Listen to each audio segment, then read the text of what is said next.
look at our outside parries. And the idea behind an outside parry is that unlike a cover, see if we're training here and I hook at Caleb and he covers, as long as I keep hitting, he has to play defense. So he's always playing catch up when I'm striking. Jikundo means the way of the intercepting fist. The idea is that you are trying to turn the offense in your favor as quickly as you can. So if we take away his defense, and let's just say he's so fast and powerful, I go to hook at him and he just stops me by hitting, boom, just like that, and he ends the fight there, okay? Now, if you're really, really confident in your skills, that's all you need. But to be on the safe side, you want to use that hand to cover as well. So when I hook, he hits, and this hand is covering to protect him, okay?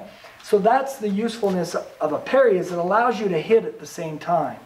All right, so again, if I were going on this side, he would fire that hand as he parries, okay? Now, the way I like to think of it is I'm just going to make a roof, just like this, okay? If I flip that roof upside down, it looks like that. So these are your high outside parries and your low outside parries. And we start with, I just feed him lines, and he covers, and don't even worry about the hit right now. So he's just working his cover, his cover, his cover, okay? But what happens, you take enough shots to the arm doing this, and all of a sudden, you know, people start hitting like this.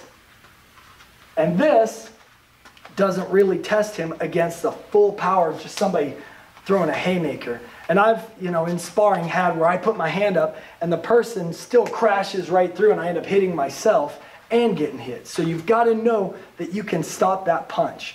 At the same time, you don't want to go any further than you have to. You don't want to be chopping at their hand. That's a big mistake that people make commonly, is they'll reach out and they'll reach out like this. You want to keep it close. Keep it close to you, as close as you can, so that way if another punch comes, your hands are close enough to defend. So what we'll do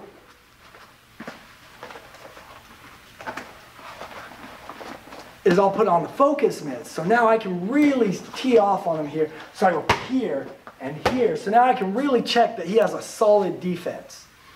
Then the next step is we want him to be striking at the same time.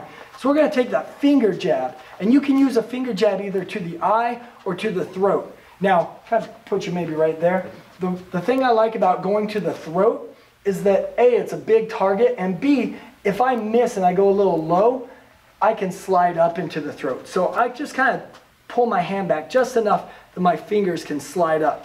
Now, you'll run out of training partners real fast if you keep striking him in the throat. So he's just going to put his fingertips on my chest every time I swing. So it's here, here, here, right? And so I'm just feeding him lines, boom, and letting him react to me. And I'm mixing them up so he doesn't know which one I'm going to throw. Good, just like that.